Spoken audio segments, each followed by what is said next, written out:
नमस्कार दोस्तों, मैं मीनाक्षी कश्यप आज फिर से स्वागत करती हूँ आपका क्रिस्टल एम्पायर महाराष्ट्र में श्रीमद् देवी भागवत की इस दिव्य यात्रा की ओर। आशा है आपके जीवन में यह यात्रा बहुत ही प्रभावशाली सिद्ध हुई होगी। माँ का आशीष और माँ की ऊर्जा आपके सम्मुख और आसपास स्थित होगी। तो आज हम शुरुआत करते हैं फिर से ध्यान से। तो सभी लोग सुखासन में बैठ जाएं, चश्मा उतार लें, अपने हाथों की उंगलियों को फिक्स करें और आंखें मूंद लें और अपनी सांसों का आती हुई सांस फिर जाती हुई सांसों पर फोकस करते हुए ध्यान मुद्रा में बैठ जाए। अपने सभी दिव्य गुरुओं, angels, masters, guardian angel, guide angels को अपने पास उपस्थिति महसूस करें। उन सभी को धन्यवाद करें। अपने माता पिता और पूर्वजों को भी धन्यवाद करें।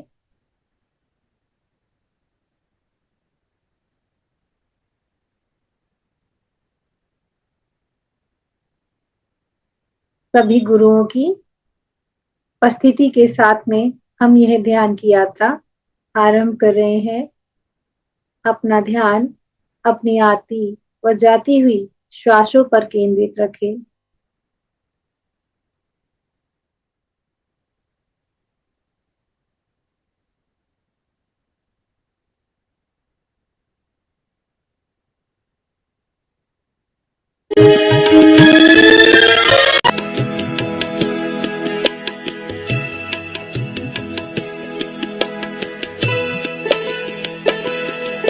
आप अपने मूलरंध्र के द्वारा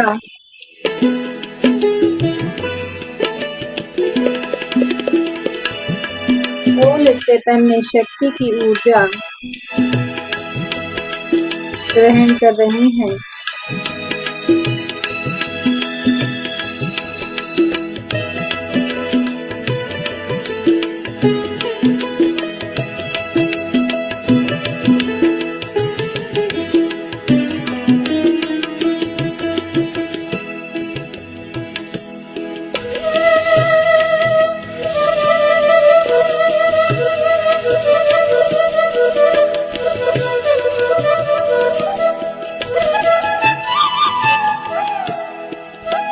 ऊर्जा आपके सहस्त्रार चक्र पर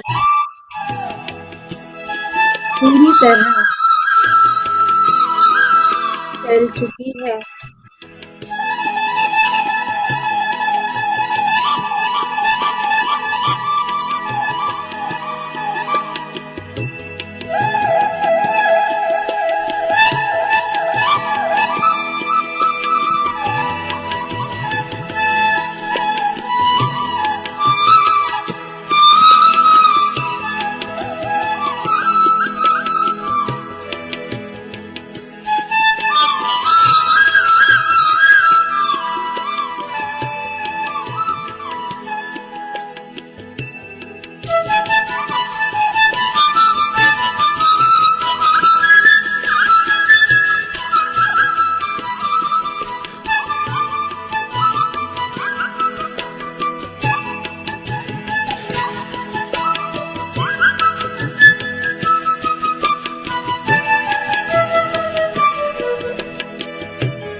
ऊर्जा आपसे आज्ञा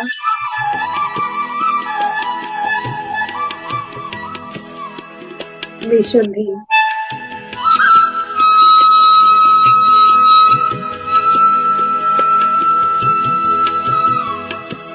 वैतना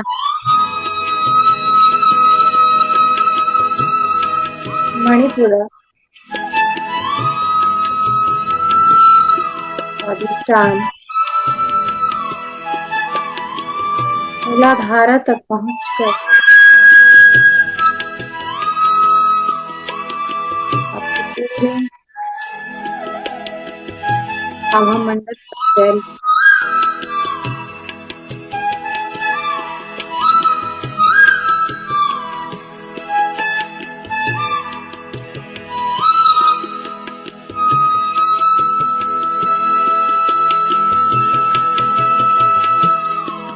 इमेजिन करें यह दिव्य प्रकाश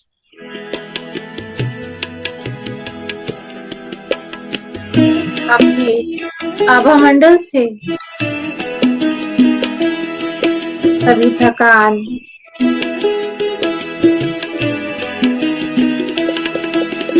सभी दर्द, सभी दुख निकाल के आपके लेफ्ट पैर से होता हुआ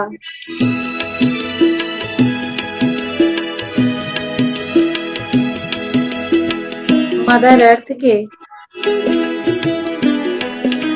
में जाके पूरी तरह शुद्ध हो गया है।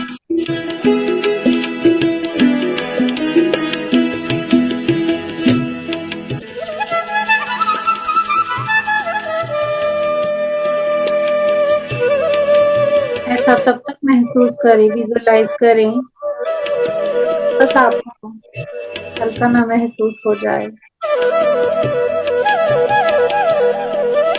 आप ब्रह्मरंध्र से कॉस्मिक एनर्जी, जगदम्बा आद्या शक्ति, मूल चैतन्य शक्ति को ग्रहण करते हुए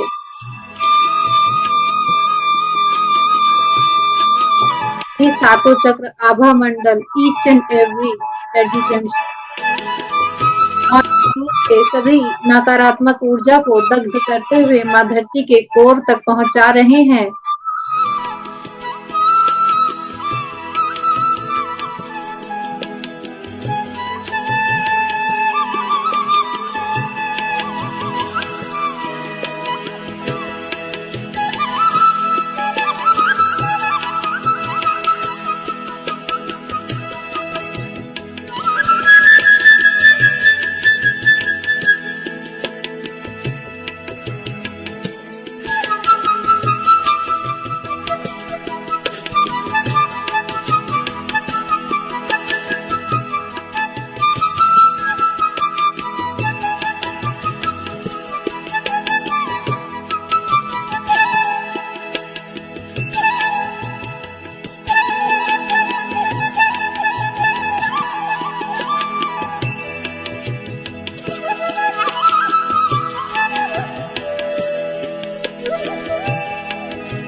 अभी इस दिव्य प्रकाश से माँ धरती भी, मदर अर्थ पूरी तरह शुद्ध हो गई है, दिव्य प्रकाश से परिपूर्ण हो गई है और मदर अर्थ की सकारात्मक ऊर्जाएं वापस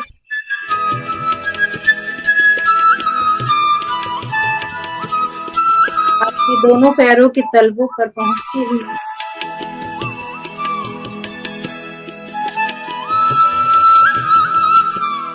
आपके दोनों पैरों के पंजे,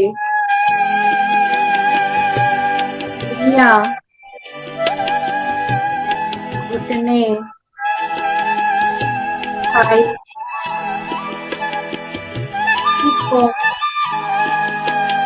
lower back, middle back, upper shoulder, hands, पूरा दिव्य प्रकाश से भर गया है।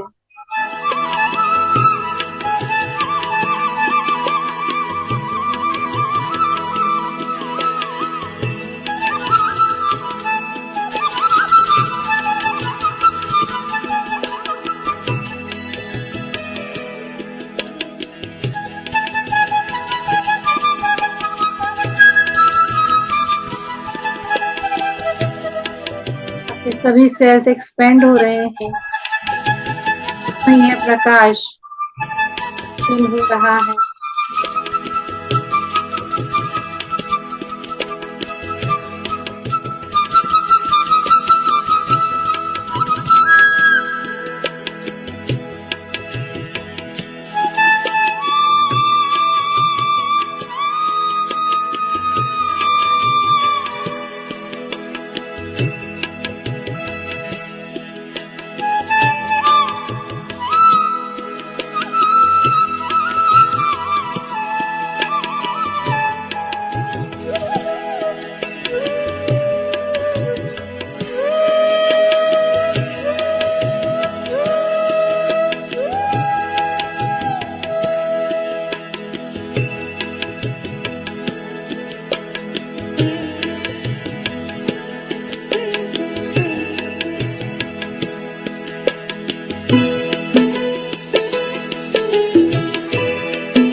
प्रकाश से आप पूरी तरह ऊर्जान्वित हो गए हैं।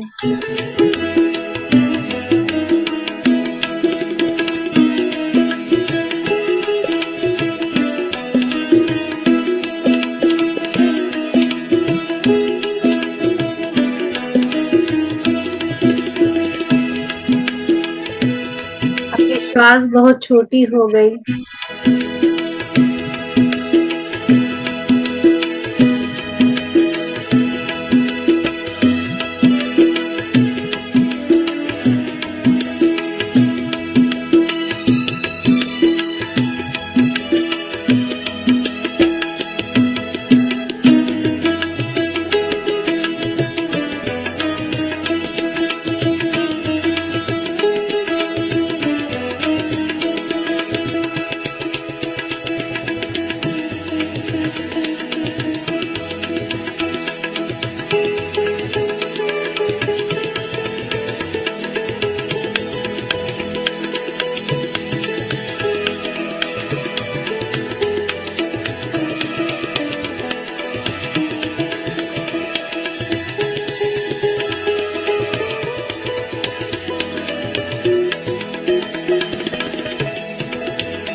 आपके पूरे भौतिक शरीर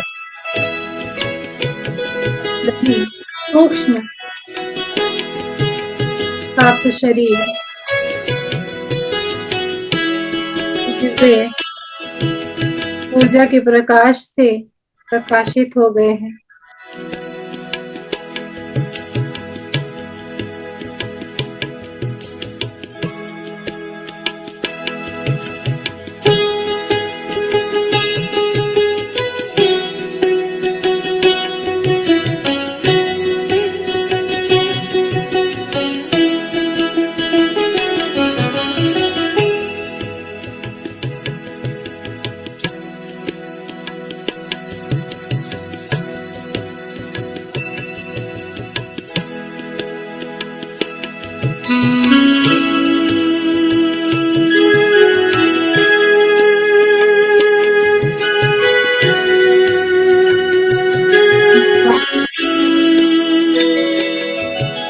आदि शक्ति का वास है।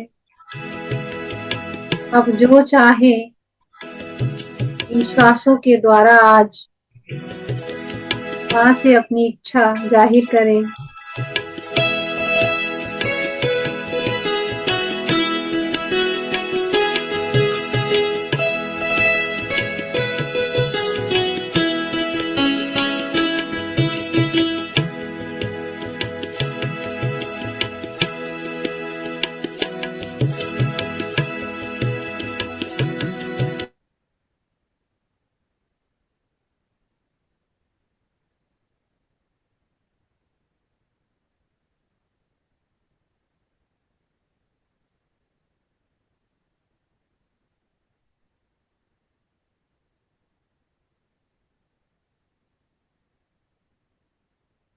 माँ का आशीर्वाद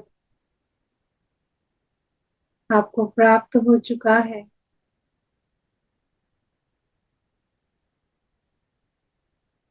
ऊर्जा को पूरा महसूस करें, जैसे आप कोई पानी पी रहे हैं।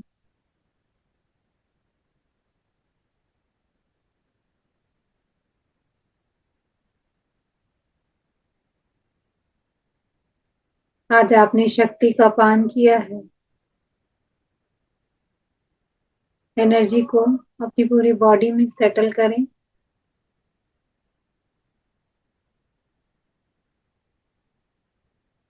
धीरे धीरे अपने आसपास के वातावरण को महसूस करें। अपने माता पिता गुरुओं को धन्यवाद करें। अपने पूर्वजों का भी धन्यवाद करें और धन्यवाद करें उन सभी पंच तत्वों का और माँ धरती का जिन्होंने आपको धारण किया हुआ है। धन्यवाद करें ब्रह्मांड का जिनकी ऊर्जाएं आपको प्राप्त हो रही हैं और आप इस पृथ्वी पर अपने परम लक्ष्य की ओर आगे बढ़ रहे हैं।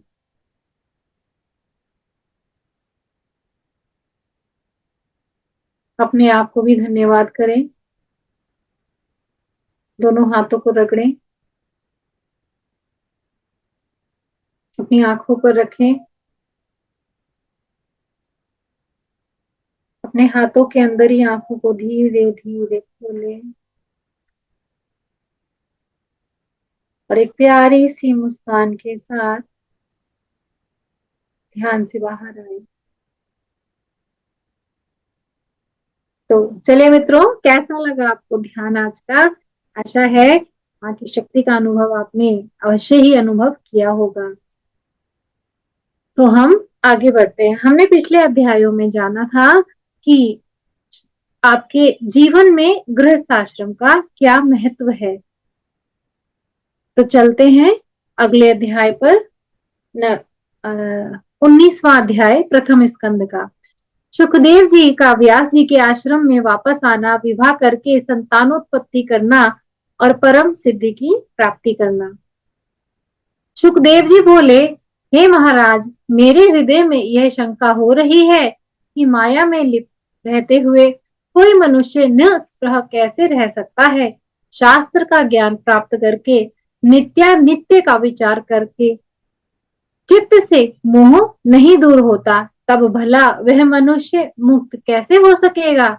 मनुष्य के मन में स्थित मोह को दूर करने के लिए केवल शास्त्र बोध ही समर्थ नहीं हो सकता। जैसे केवल दीप जलाने की बात करने से अंधकार दूर नहीं होता, दीपक अवश्य जलाना पड़ता है। अर्थात हम यदि सिर्फ सलाह ही देते रहें, लेकिन हम किसी भी कार्य को बताएं कि ये कार्य ऐसे करना है, ऐसे करना है, लेकिन जब तक उसको हम प्रैक्टिकली अपनी लाइफ में नहीं अपनाते, तब तक हमें उन बातों को केवल वह श्रवण होती है, अनुभव नहीं होती। और हर प्रत्येक मनुष्य को जो जिन चीजों का अनुभव होता है, वह उसे हमेशा ही याद रहती है और उसके लिए वह सर्वथा सत्य होती हैं। चाहे शास्त्रों में या किसी के द्वारा कुछ भी कहा हुआ हो, लेकिन जो मनुष्य किसी भी बात का अनुभव करता है, उसे वह सदैव ही ध्यान में रखता है। अतः बुद्धिमान मनुष्य को चाहिए कि वह कभी भी किसी से द्वेष भाव न रखे। परंतु हे नृपश्रेष्ठ, गृहस्थ से यह कैसे संभव है? तो यहाँ सुखदेव जी की जो शंका है, वह जनक जी से पूछते हैं, अभी भी आपकी धन प्राप्ति की कामना, राज्य सुख, युद्ध में विजय प्राप्त करने की अभिलाषा शांत नहीं हुई है, तब आप कैसे जीवन मुक्त हो सकते हैं? अभी भी चोरों के प्रति चौर बुद्धि तथा तपस्वी के प्रति साधु बुद्धि आपकी ही है। अपने पराये का भेदभाव भी अभी आप में है, तो फिर हे राजन, आप विदेह कैसे हैं? अभी आप कटु, तिक, कसैले एवं खट्टे रसों का भले बुरे का ज्ञान रखते हैं। हे राजन, आपका चित्त शुभ कामों में रमता है, अशुभ कर्मों में नहीं। जागृत, स्वप्न, सुषुप्ति ये अवस्थाएं अभी आपको समय अनुसार ही होती हैं, तब भला आपको तुरीयावस्था कैसे प्राप्त हो सकती है? हे राजन, घोड़े, रथ, हाथी तथा पैदल सैनिक यह सब मेरे अधीन है, मैं इन सब का स्वामी हूँ। ऐसा आप अपने को मानते हैं या नहीं? आप मधुर भोजन को प्रसन्नता पूर्वक और बेमन से खाते होंगे। हे नृप श्रेष्ठ, आप माला में और सर्प में क्या समान दृष्टि रखते हैं? अर्थात यदि हम समावस्था में रहे, तो एक सर्प और एक माला में भी भेद नहीं होना चाहिए, लेकिन आप तो अभी भी सर्प और माला में भी भेद रखते हैं। तो क्या आप समदृष्टि वाले हुए? हे राजन, विमुक्त पुरुष तो वह कहलाता है जो मिट्टी के ढेले और स्वर्ण को समान समझता हो, सब जीवों में एकात्म बुद्धि रखता हो तथा जीव मात्र का उपकार करता हो। मेरा मन घर, स्त्री आदि में कभी नहीं लगता, इसलिए अकेले ही निष्प्रभ भाव से मैं सदा विचरण करता रहूं, यह मेरा विचार है।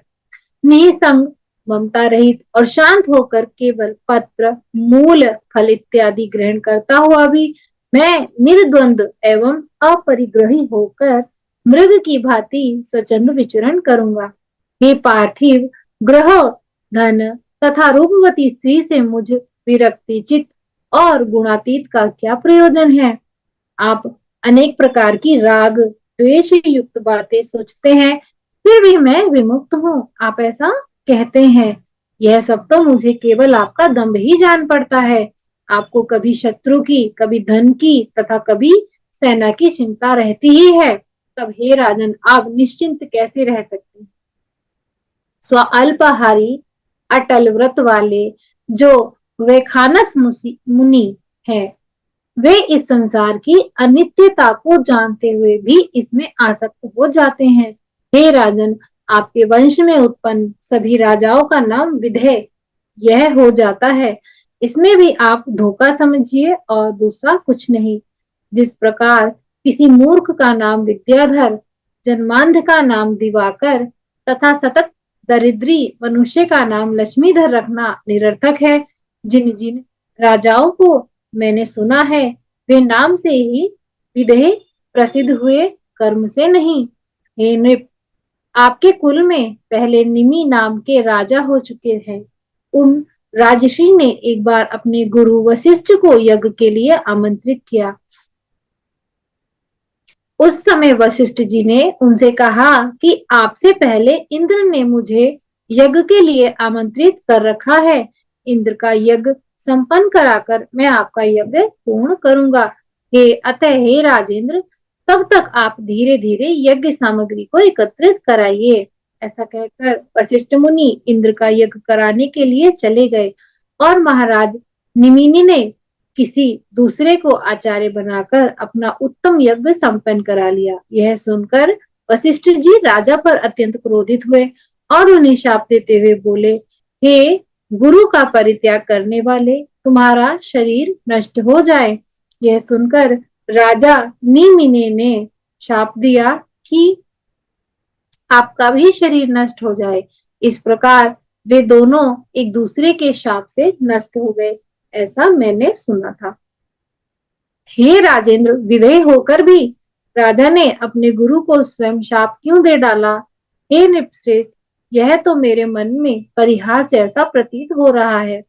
तब इन सभी शंका को देखते हुए सुखदेव जी से राजा जनक जी बोले, हे विप्रवर, आपने ठीक ही कहा, इसमें मिथ्या कुछ भी नहीं, ऐसा मैं मानता हूँ।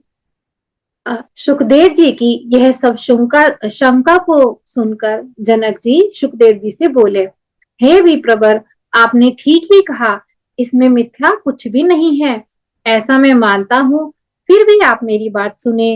हे विप्रेंद्र, गुरु व्यास जी मेरे परम पूज्य हैं। उन अपने पिता के साथ त्याग करके आप वन में जाना चाहते हैं। वहां भी तो मृग आदि पशुओं के साथ आपका स्नेह संबंध होगा, इसमें संदेह नहीं है। पृथ्वी, जल आदि महाभूत तो सर्वत्र ही विद्यमान रहते हैं, तब आप निसंग कैसे हो पाएंगे? और फिर हे मुने, भोजन आदि की भी तो चिंता रहेगी, तो आप निश्चिंत कैसे रहेंगे? जिस प्रकार आपको वन में दंड और मृग चर्म की चिंता बनी रहेगी, उसी प्रकार मुझ विचारशील राजा को राज्य संबंधी चिंता तो होगी ही। आप ही भ्रम में पड़कर यहाँ तक दूर देश आए हैं। मुझे किसी प्रकार का विकल्प रूपी संदेह नहीं है, क्योंकि मैं तो सर्वदा निर्विकल्प हूँ। हे विप्र, मैं सुख से भोजन करता हूँ और सुख पूर्वक शयन करता हूँ। हे मुने, मैं बद्ध नहीं हूँ। बद्ध मतलब किसी भी बात में बंधा हुआ होना। तो राजा जनक जी यहाँ बोलते हैं कि मैं बद्ध नहीं हूँ, इस भावना से मैं सर्वदा सुखी रहता हूँ। इसके विपरीत मैं बद्ध हूँ, इस शंका से आप सर्वदा दुखी रहते हैं। अतः आप इस शंका को छोड़कर सदा सुखी एवं स्वस्थ हो जाइए। तो मित्रों, यहाँ जनक जी ने कितनी छोटी सी बात में ही कितनी बड़ी बात कह डाली। उन्होंने बोला कि मैं बद्ध नहीं हूँ, यानी कि मैं किसी भी चीज के लिए, किसी भी कर्म के लिए बंधा हुआ नहीं हूँ। मैं किसी भी चीज का कारण नहीं हूँ और मैं यही सोच के सारे कार्य करता हूँ, इसलिए मैं सर्वदा सुखी रहता हूँ। अर्थात हमारे जीवन में कुछ भी हो रहा हो, यदि हम इसे ईश्वर की ही इच्छा जानकर वह कार्य करें, तो हमें सर्वदा सुखानुभूति होती है। इस शंका से आप सर्वदा सुखी रहते हैं कि मुझे ये कार्य, जब आप अपने मैं को धारण करते हैं किसी भी कार्य को करने के लिए, तब आप में दुख की भावना आती है। तो अवश्य ही आप इस शंका को छोड़कर सदा सुखी एवं स्वस्थ हो जाइए। ऐसा जनक जी सुखदेव जी को समझाते हैं। यह शरीर मेरा है, यही बंधन का कारण है, अर्थात यह मेरा नहीं है, ऐसा निश्चय ही मुक्ति का कारण है। अर्थात जब आप इस शरीर को मेरा शरीर मानते हैं, तब यह आप इसमें बंधन धारण कर लेते हैं। और यदि आप हमेशा कहते हैं कि मैं शरीर नहीं हूं, तो यह मुक्ति का कारण बन जाता है। यह ग्रह, संपत्ति, राज्य मेरा नहीं है, ऐसा मेरा दृढ़ निश्चय है। सूत जी बोले, महाराज जनक की बात सुनकर सुखदेव जी हर्षित हुए और उनसे आज्ञा लेकर व्यास जी के उत्तम आश्रम में चल पड़े। व्यास जी ने अपनी ज्ञानी पुत्र को आते देख सुख प्राप्त किया। उन्होंने सुखदेव जी से हृदय लगाकर उनका सिर सूंघा, उनकी कुशलता पूछी। सब शास्त्रों में कुशल एवं वेदाध्ययन में तत्पर श्री सुखदेव जी अपने पिता के साथ उस रमणीय आश्रम में सावधान होकर रहने लगे। राज्य करते हुए महात्मा जनक की वह विदेहावस्था को देखकर सुखदेव जी को परम शांति प्राप्त कर वह अपने पिता के आश्रम में ही स्थित हो गए। योग मार्ग में स्थित रहते हुए सुखदेव जी ने पितरों की पीवरी नामक की सौभाग्यवती सुंदर कन्या को पत्नी के रूप में स्वीकार कर लिया। उन्होंने कृष्ण गौर प्रभ भूरी देवश्रुत नामक 4 पुत्रों उत्पन्न किए। साथ ही उन प्रतापी व्यास सुखदेव जी ने कीर्ति नाम की एक कन्या उत्पन्न करके उस कन्या का विवाह विभ्राज के पुत्र महात्मा अणुह के साथ कर दिया। सुखदेव जी कन्या से उत्पन्न अणुह के पुत्र श्रीमन ब्रह्मदत्त हुए, जो बड़े ही प्रतापी ब्रह्मज्ञानी एवं पृथ्वी के रक्षक थे।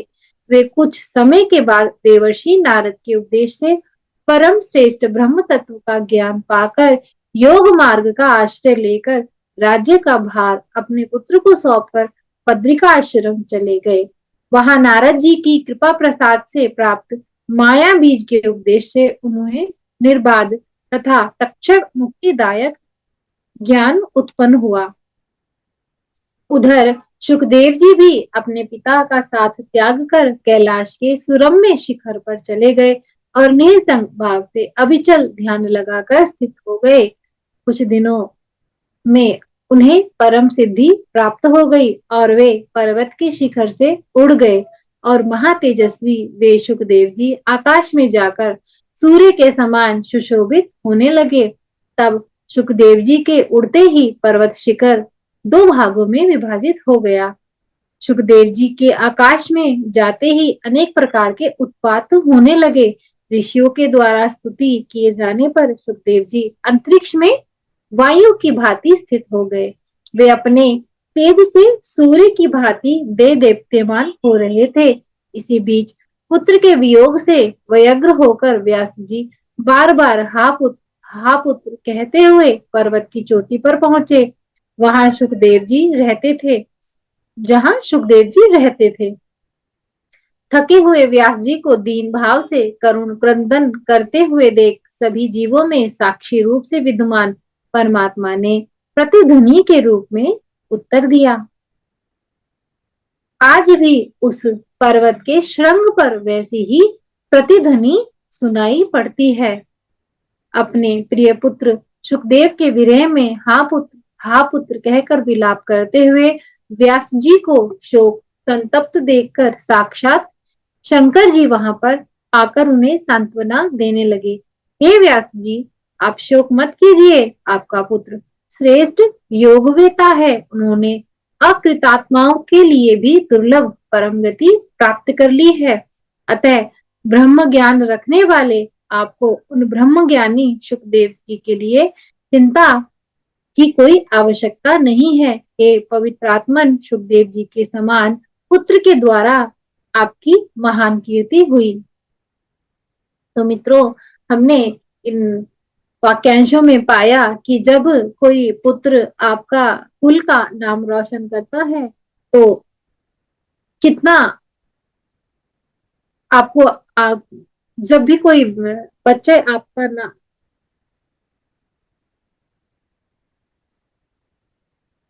तो मित्रों, हमने यहाँ जाना कि जैसे सुखदेव जी ने अपने पुण्य कर्मों द्वारा अपने कुल का नाम रोशन किया, तो यदि कोई भी व्यक्ति गृहस्थ आश्रम को ग्रहण नहीं करेगा और गृहस्थ आश्रम के बनाए हुए नियमों के अनुसार उसका पालन नहीं करेगा, तो कैसे यह परंपरा और प्रकृति का संचालन होगा।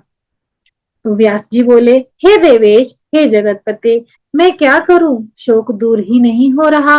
पुत्र दर्शन की लालसा में मेरे नेत्र अतृप्त है। अब यहाँ पर व्यास जी का जो भी मोह था, उस मोह के कारण उन्हें वह शोक भी प्राप्त हो रहा था, जो वो पुत्र दर्शन की अभिलाषा के लिए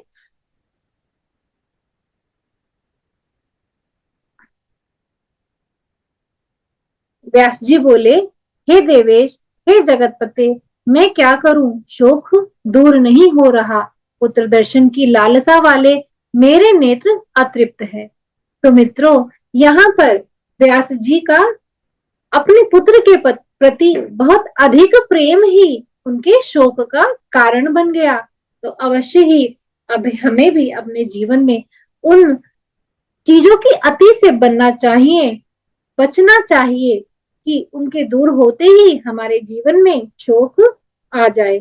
तो महादेव जी उन्हें समझाते हुए बोले, आप अब अब आप अपने पुत्र की रमणीय छाया अपने पास सर्वदा विद्यमान देखेंगे। हे मुनिवर, हे परंतप, उस छाया को देखकर आप अपना शोक दूर कीजिए। सूत जी बोले, तदनंतर व्यास जी ने अपने पुत्र सुखदेव जी की ओजस्विनी छाया देखी। उन्हें वरदान देकर शंकर जी वहां से अंतर्ध्यान हो गए। महादेव जी के अंतर्निहित हो जाने पर व्यास जी भी अपने आश्रम को लौट आए। सुखदेव जी के वियोग से संतप्त होकर वे अत्यंत दुखी रहने लगे। यहाँ पर छाया, छाया अर्थात चित्र, तो वहां कुछ नहीं, शंकर भगवान ने वहां पर सुखदेव जी की मूर्ति स्वरूप बनाया। उस स्वरूप को व्यास जी अपना पुत्र ही जान रहे थे, लेकिन फिर भी वह वियोग से संतप्त होकर बहुत दुखी रहने लगे थे। तो अब यहाँ पर 19वां अध्याय समाप्त होता है। अब हम 20वें अध्याय की ओर आगे बढ़ते हैं। सत्यवती का राजा शंतनु से विवाह तथा 2 पुत्रों का जन्म, राजा शंतनु की मृत्यु, चित्रांगद राजा बनना, उसकी मृत्यु, विचित्र वीर्य का काशीराज की कन्याओं से विवाह और क्षय रोग से मृत्यु, व्यास जी द्वारा धृतराष्ट्र, पांडु और विदुर की उत्पत्ति। तो ऋषियों ने कहा, हे सुत जी, सुखदेव जी को जब परम सिद्धि प्राप्त हो गई थी, तब देव श्रेष्ठ व्यास जी ने क्या किया, यह सब विस्तार पूर्वक हमसे कहिए। सुत जी बोले, उस समय व्यास जी के जितने वेद पाठी शिष्य थे, वे सब व्यास जी की आज्ञा पाकर पहले ही भूमंडल पर इधर उधर चले गए थे। इधर उधर मतलब अपने अपने स्थानों पर, जहां जहां उनको कार्य करने के लिए जाना था, तो वो वहां वहां चले गए थे वेद का पठन पाठन करने के लिए। जैसे कि आप, जब आपको कोई डिग्री प्राप्त हो जाती है, तो अब आप तैयार हो जाते हैं सभी को सिखाने के लिए। तो ऐसे ही सभी शिष्य भी भूमंडल पर इधर उधर चले गए। असित, देवल, वे शाम्पायन, जैमिनी और सुमंतु आदि सभी तपोमुनि चले गए थे। उन ऋषियों को अन्यत्र तथा अपने पुत्र सुखदेव को अंतरिक्ष में गया हुआ देखकर शोकाकुल व्यास जी वहां से चले जाने का विचार करने लगे। उसी समय व्यास जी के मन ही मन निषाद कन्या अपनी कल्याणकारिणी माता का स्मरण आया, जिन्हें उन्होंने शोकावस्था में गंगा जी के तट पर छोड़ दिया था। अपनी माता सत्यवती का स्मरण करके उस श्रेष्ठ पर्वत को त्याग कर महातेजस्वी व्यास जी अपने जन्म स्थान पर चले आए। इस प्रकार उन्होंने उस द्वीप पर जाकर लोगों से पूछा कि वे सुंदर मुख वाली मेरी माता कहाँ चली गई। तब निषादों ने बताया कि उस कन्या का तो निषाद राज के राजा शंतनु से विवाह कर दिया गया है। तत्पश्चात निषाद राज ने व्यास जी का प्रेम पूर्वक पूजन एवं सत्कार करके हाथ जोड़ा। दाशराज बोला, हे मुने, मेरा जन्म सफल हो गया और हमारा कुल भी पवित्र हो गया, जो कि आज देवताओं के लिए दुर्लभ आपका दर्शन प्राप्त हुआ। हे विप्रवर, आप जिस काम से यहाँ आए हैं वह भी बताइए। हे विभो, धनपुत्र, कलत्र आदि यह सब आपके अधीन है। निषाद राज के प्रार्थना करने पर व्यास जी ने सरस्वती नदी के सुंदर तट पर अपना आश्रम बनाया और सावधान चित्त हो पुनः तप करते हुए वहां पर रहने लगे। अपूर्व तेजस्वी महाराज शंतनु को सत्यवती के गर्भ से 2 पुत्र प्राप्त हुए। इन दोनों को अपना भाई मानकर वनवासी व्यास जी अत्यंत प्रसन्न हुए। उनमें राजा का पहला पुत्र चित्रांगद रूपवान, शत्रुओं को कष्ट देने वाला तथा सभी शुभ लक्षणों से संपन्न था। शंतनु के दूसरे पुत्र का नाम विचित्रवीर्य था। वह भी सर्वगुण संपन्न एवं शंतनु के लिए सुखवर्धक हुआ। इसके पूर्व उन राजा शंतनु के को गंगा से भीष्म नामक बलशाली एवं पराक्रमी पुत्र प्राप्त हुआ।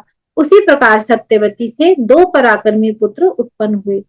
उन सर्व लक्षण संपन्न तीनों पुत्रों को देखकर महामना शांतनु अपने आप को देवताओं से अजय समझने लगे थे। कुछ समय बीतने पर यथा समय धर्मात्मा शांतनु ने उसी प्रकार अपना शरीर त्याग दिया जिस प्रकार कोई मनुष्य अपना पुराना वस्त्र छोड़ देता है। शांतनु के काल के वशीभूत हो जाने पर भीष्म ने विधिवत उनके समस्त प्रेत कार्य किए और विविध प्रकार के दान दिए। तदनंतर पराक्रमी भीष्म ने चित्रांगद को राज्य सिंहासन पर बैठाया। उन्होंने स्वयं राज्य नहीं किया, इसी कारण उनका नाम देवव्रत हुआ। सत्यवती पुत्र चित्रांगद बल गर्वित, शत्रु संताप करता, बलशाली। शत्रु संताप करता मतलब शत्रुओं पर विजय प्राप्त करने वाला, बलशाली, वीर तथा पवित्र था। महाबाहु चित्रांगद एक बार महान सेना से युक्त होकर आखेट के लिए वन में गए। वहां वध्य रुरु मृगों को खोजते हुए वे विविध वन प्रदेशों में घूम रहे थे। मार्ग में उनको उन राजा को जाता हुआ देखकर चित्रांगद नामक एक गंधर्व अपने सुंदर विमान से भूमि पर उनके समीप उतर पड़ा। सुत जी बोले, हे तपस्वियों, उस समय कुरुक्षेत्र के उस विशाल मैदान में 3 वर्ष तक समान बल वाले उन दोनों में घमासान युद्ध होता रहा।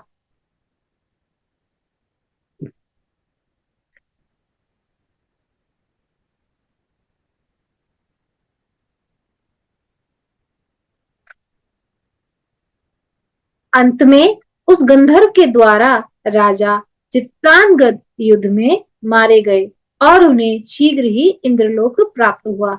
यह सुनकर भीष्म ने उसी समय चित्रांगद को अर्ध दैहिक संस्कार किया। तत्पश्चात मंत्रियों ने भीष्म को समझा बुझाकर शोक रहित कर दिया। उन्होंने छोटे भाई विचित्रवीर्य को राजा बना दिया। मंत्रियों, गुरुजनों एवं महात्माओं के समझाने के बाद भी शुभ लक्षणा राजमाता सत्यवती अपने ज्येष्ठ पुत्र की मृत्यु से शोकाकुल होते हुए भी अपने छोटे पुत्र विचित्रवीर्य को राज सिंहासन पर बैठा देखकर अत्यंत प्रसन्न हुई। व्यास जी भी अपने भ्राता के राजा होने पर समाचार पाकर बहुत ही प्रसन्न हुए। जब सत्यवती के पुत्र विचित्रवीर्य पूर्ण युवा हुए तब भीष्म अपने कनिष्ठ भ्राता के विवाह की चिंता करने लगे। उन दिनों काशी राज की 3 कन्याएं थी जो सभी शुभ लक्षणों से युक्त थी। उन्हीं राजा ने विवाह के लिए उनका स्वयंवर रचाया था। हजारों पूज्यमान राजा तथा राजकुमार आमंत्रित होकर उस इच्छा स्वयंवर में उपस्थित हुए थे तथा पराक्रमी भीष्म ने अकेले ही रथ पर बैठकर सभी राजाओं को रौंदकर बलपूर्वक उन कन्याओं का हरण कर लिया। वे महारथी और तेजस्वी भीष्म अपने बाहुबल से उन सभी राजाओं को जीतकर उन कन्या को लेकर हस्तिनापुर चले आए। सुंदर नेत्रों वाली उन तीनों राजकुमारियों में माता, भगनी एवं पुत्री की भावना रखते हुए भीष्म उन्हें ले आए। उन्हें सत्यवती को सौंपकर शीघ्रता पूर्वक ज्योतिर्विदों एवं वेद के विद्वान ब्राह्मणों को बुलाकर उनसे विवाह का शुभ मुहूर्त पूछा। विवाह की तैयारी करके अपने छोटे भाई धर्मात्मा विचित्रवीर्य के साथ उन कन्याओं का विवाह करने को जब भीष्म उद्यत हुए तब उन तीनों में से सबसे बड़ी एवं सुंदर नेत्रों वाली कन्या ने गंगापुत्र भीष्म से लज्जित होते हुए इस प्रकार प्रार्थना की, हे गंगापुत्र, हे कुरुश्रेष्ठ, हे धर्मज्ञ, हे कुलदीपक, मैंने स्वयंवर में मन ही मन राजा शाल्व का पति रूप में वरण कर लिया था। उन राजा ने भी प्रेम पूर्वक हृदय से मुझे अपनी पत्नी मान लिया था। हे परंतप, अब आप इस कुल की परंपरा के अनुसार जैसा उचित हो वैसा कीजिए। उन्होंने पहले ही मुझे वरण कर लिया है। हे गांगे, आप धर्मात्माओं में श्रेष्ठ एवं बलवान है। आपकी जैसी इच्छा हो आप वैसा कीजिए। सूत जी बोले, इस प्रकार उस कन्या के कहने पर कुरुनंदन भीष्म ने कुलवृद्धों, ब्राह्मणों, माता सत्यवती तथा मंत्रियों से इस विषय में परामर्श किया। सबकी अनुमति प्राप्त करके धर्मज्ञ गंगापुत्र ने उस कन्या से कहा, हे वरानने, तुम स्वेच्छा पूर्वक जा सकती हो। भीष्म से विदा होकर वह सुंदरी कन्या राजा शाल्व के घर गई और अपने मन की अभीष्ट बात उनसे कहने लगी। हे महाराज, आपके प्रति आसक्ति चित्त जानकर भीष्म ने मुझे धर्म पूर्वक मुक्त कर दिया है। अब मैं आ गई हूँ, आप मेरा पारिग्रहण कीजिए। मैं आपकी पूर्व रूप से धर्म पत्नी होंगी। मैंने पूर्व में ही आपको चाहा था और आपने मुझे, इसमें कोई संदेह नहीं। साल्व ने कहा, हे सुंदरी, मेरे देखते देखते भीष्म तुम्हें पकड़ा और अपने रथ पर बैठा लिया था, अतः अब मैं तुम्हारा पारिग्रहण नहीं कर सकता। कौन बुद्धिमान मनुष्य दूसरों के द्वारा उच्छिष्ट कन्या को स्वीकार करेगा? अतः भीष्म के द्वारा मात्र भावना से भी त्यागी गई तुम्हें मैं स्वीकार नहीं करूंगा। महात्मा शाल ने रोती हुई विलाप करती उस कन्या का त्याग कर दिया और वह पुनः भीष्म के यहाँ आकर रोती हुई इस प्रकार कहने लगी, हे वीर, आपके त्याग देने के कारण शाल भी मुझे स्वीकार नहीं कर पा रहे। हे महाभाग, आप धर्मज्ञ हैं, इसलिए आप ही मुझे स्वीकार कीजिए, अन्यथा मैं प्राण दे दूंगी। भीष्म बोले, हे वरवर्णी, अब तुम दूसरे पर आसक्त चित्त वाली हो, अतः मैं तुम्हें कैसे स्वीकार करूं? हे वरारोहे, अब तुम चिंता त्याग कर शीघ्र अपने पिता के पास चली जाओ। भीष्म के ऐसा कहने पर अपने पिता के घर न जाकर वह वन में चली गई और वहां किसी निर्जन एवं परम पवित्र तीर्थ में तप करने लगी। काशीराज की अन्य दो रूपवती एवं कल्याणमयी कन्याएं अंबिका एवं अंबालिका की रानियां बन गई। महाबली विजय भी उन दोनों के साथ कभी राजभवन में और कभी कुवन में आनंद पूर्वक विहार करने लगे। इस प्रकार पूरे 9 वर्ष तक मनोहर क्रीड़ा करते हुए राजा विचित्रवीर्य राज्य क्षमा रोग से ग्रसित हो गए और अंत में मृत्यु को प्राप्त हुए। उस समय पुत्र के मर जाने पर माता सत्यवती को बड़ा दुख हुआ और उन्होंने मंत्रियों द्वारा पुत्र के सभी प्रेतक्रम संपन्न कराए। तत्पश्चात एक दिन अत्यंत दुखी होकर सत्यवती ने भीष्म से एकांत में कहा, हे महाभाग, हे पुत्र, अब तुम अपने पिता शांतनु का राज्य संभालो और अपनी भ्रातजाया को स्वीकार करो और अपने वंश की रक्षा करो, जिससे महाराज यताति का वंश नष्ट ना हो। भीष्म बोले, हे माता, अपने पिताजी के लिए मैंने प्रतिज्ञा की थी, उसे तो आप सुन ही चुकी हैं, अतः मैं ना तो राज्य ग्रहण करूंगा और ना ही विवाह करूंगा। सूत जी बोले, तब सत्यवती चिंतित हो गई कि अब वंश कैसे चलेगा अपने कर्तव्य के प्रति। यदि मैं उदासीन रहूं तो अराजकता के व्याप्त होने पर मुझे सुख कैसे प्राप्त होगा। इस प्रकार माता को चिंतित देख भीष्म ने उनसे कहा, हे भामिनी, आप चिंता ना करें, विचित्रवीर्य की पत्नी के गर्भ में क्षेत्रज्ञ पुत्र उत्पन्न कराइए। किसी कुलीन विद्वान ब्राह्मण को बुलाकर वधु के साथ नियोग करवाइए। इसमें कोई दोष नहीं है, क्योंकि वंश रक्षा का विधान वेद में भी है। हे प्रसन्न पद ने इस प्रकार पौत्र उत्पन्न कराकर आप उसी को राज्य सौंप दीजिए। मैं उसके राज्य शासन का सम्यक संरक्षण करूंगा। भीष्म की यह बात सुनकर सत्यवती ने अपनी कुमारी अवस्था में अपने निर्दोष पुत्र देवपायन व्यास मुनि का स्मरण किया। स्मरण करते ही तपस्वी व्यास जी वहां आ पहुंचे और माता को प्रणाम करके वे तेजस्वी मुनि सामने खड़े हो गए। भीष्म ने उनकी भली भांति पूजा की और माता सत्यवती ने भी आदर किया। उस समय महातेजस्वी व्यास जी वहां इस प्रकार सुशोभित हुए मानो धूम रहित साक्षात दूसरे अग्निदेव हों। माता सत्यवती ने व्यास मुनि से कहा, इस समय तुम विचित्रवीर्य के क्षेत्र में अपने तेज से सुंदर पुत्र को उत्पन्न करो। माता का वचन सुनकर व्यास जी ने उसे आप्त वाक्य माना और ठीक है कहकर वहीं पर ठहर गए और ऋतुकाल की प्रतीक्षा करने लगे। जब अंबिका ऋतुमणि होकर स्नान कर चुकी थी, तब मुनि व्यास जी के तेज से एक पुत्र उत्पन्न किया जो महाबली और जन्मांध था। उस बालक को जन्मांध देखकर सत्यवती को बड़ा दुख हुआ। तब उन्होंने दूसरी वधु अंबालिका से कहा कि तुम भी शीघ्र ही एक पुत्र उत्पन्न करो। ऋतुकाल प्राप्त होने पर बालिका ने भी व्यास जी से गर्भ धारण किया। उससे उत्पन्न पुत्र भी पांडु रोग से ग्रसित होने के कारण राजा होने के योग्य नहीं था। इसलिए माता ने वधु अंबालिका को 1 वर्ष के बाद पुनः एक पुत्र प्राप्ति के लिए प्रेरित किया। माता सत्यवती ने मुनि श्रेष्ठ व्यास जी का आवाहन कर उनसे इसके लिए प्रार्थना की, परंतु उसने स्वयं न जाकर अपनी दासी को भेज दिया। उस दासी के गर्भ से धर्म के अंश युक्त शुभ विदुर उत्पन्न हुए। इस प्रकार वंश की रक्षा के लिए व्यास जी ने धृतराज आदि 3 महापराक्रमी पुत्र उत्पन्न किए।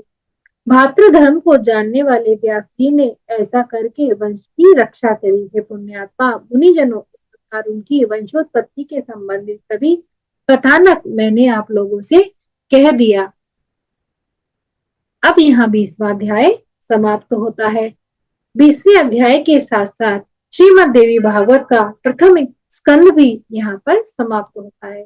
तो मित्रों, हम कल फिर से मिलते हैं 2य अध्याय में। धन्यवाद।